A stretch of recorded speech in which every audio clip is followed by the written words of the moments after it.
కాకినాడ జిల్లా కిల్లంపూడిలో ముద్రగడ పద్మనాభరెడ్డిని మాజీ స్పీకర్ తమ్మినేని సీతారాం, జై భీమ్ భారత్ పార్టీ అధ్యక్షులు జడ శ్రవణ్ కుమార్ మర్యాదపూర్వకంగా కలిశారు. ఈ సందర్భంగా స్థానిక రాజకీయ పరిస్థితులపై చర్చించారు. కూటమి ప్రభుత్వం చేస్తున్న దాడులను ప్రతి ఒక్కరూ ఖండించాలన్నారు. గత వైసీపీ ప్రభుత్వంలో మాజీ ముఖ్యమంత్రి వైఎస్ జగన్ ఎన్ని మాటలు అన్నా ఆనాడు కేసులు పెట్టలేదని తెలిపారు. కూటమి ప్రభుత్వంలో కేసులు పెడుతూ ఇంట్లో వారిపైన, పిల్లలపైన దాడులు చేస్తున్నారన్నారు. ఇటువంటి సంఘటనలు మానుకోకపోతే ప్రజలు 2029లో తగిన గుణపాఠం చెబుతానన్నారు. ముద్రగడ పద్మనాభం లాంటి వ్యక్తులు తమకు రోల్ మోడల్గా ఉంటారని జడ శ్రవణ్ కుమార్ వెల్లడించారు. ఇంట్లో ఉన్న మహిళలు, రాజకీయాలకు సంబంధం లేని మహిళల మీద దాడులు చేసే సంస్కృతి నుంచి అన్ని రాజకీయ పార్టీలు బయటపడాల్సిన బాధ్యత ఉంది.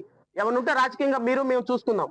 మన ఇంట్లో పిల్లల దగ్గరికి వెళ్ళకూడదు, ఇంట్లో మహిళల దగ్గరికి వెళ్ళకూడదు, వాళ్ళ మీద దాడులు చేయకూడదు. రోజు ఖచ్చితంగా ఉంది. ఖచ్చితంగా ఇలాంటి అన్డెమోక్రటిక్ యాక్టివిటీస్ కి మేము ఎప్పటికీ మద్దతుగానే ఉంటాం.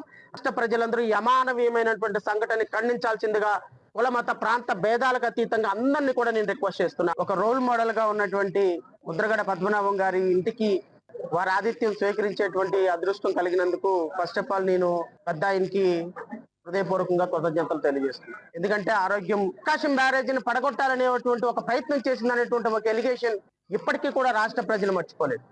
దాంట్లో జంతు అవశేషాలు కలిసినాయని ఎవరైనా బ్లేమ్ చేస్తే బాధ్యత తీసుకోవాల్సిన ప్రభుత్వం కూటమి ప్రభుత్వం. వాళ్ళ కూటమి ప్రభుత్వంలో వచ్చినటువంటి నెయ్యి ట్యాంకులో నుంచి శాంపిల్ తీసి దాంట్లో జంతు అవశేషాలు వచ్చినాయి అంటే అది ప్రతిపక్ష పార్టీ మీద వేసి, ప్రతిపక్ష పార్టీ నాయకుల మీద వేసి, ప్రతిపక్ష పార్టీ నాయకుల అధికారుల మీద వేసి ఈ రోజు రాష్ట్రంలో చేస్తున్నటువంటి రాజకీయం ప్రతి ఒక్క వెంకటేశ్వర స్వామి భక్తులు గమనిస్తూనే ఉన్నారు. మా పార్టీకి సంబంధించినటువంటి పోస్టర్ ని తప్పు అని ఒక అంబటి రాంబాబు గారు దాన్ని తీసేయడానికి వెళ్తున్న సందర్భంలో కొన్ని వేల మంది ఆయన మీద దాడి చేసి 70 సంవత్సరాల వ్యక్తి మీద దాడి చేస్తే ఆవేశంలో ఒక మాట మాట్లాడితే ఈ రోజు అక్రమ కేసులు పెట్టి రాజమండ్రి సెంట్రల్ జైల్లో పెట్టారు.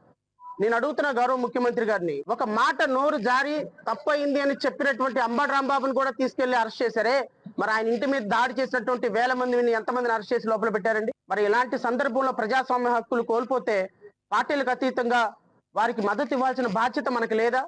నేను సమాజాన్ని కూడా అడుగుతున్నా, ఇలాంటి ముఖ్యమంత్రులు చెప్పటానికే నీతులు. పోలీసుల మీద నమ్మకం సామాన్య ప్రజలు. ఈ వీడియో మీకు నచ్చినట్లయితే లైక్ చేయండి, షేర్ చేయండి, మా ఛానల్ కి సబ్స్క్రైబ్ చేయండి.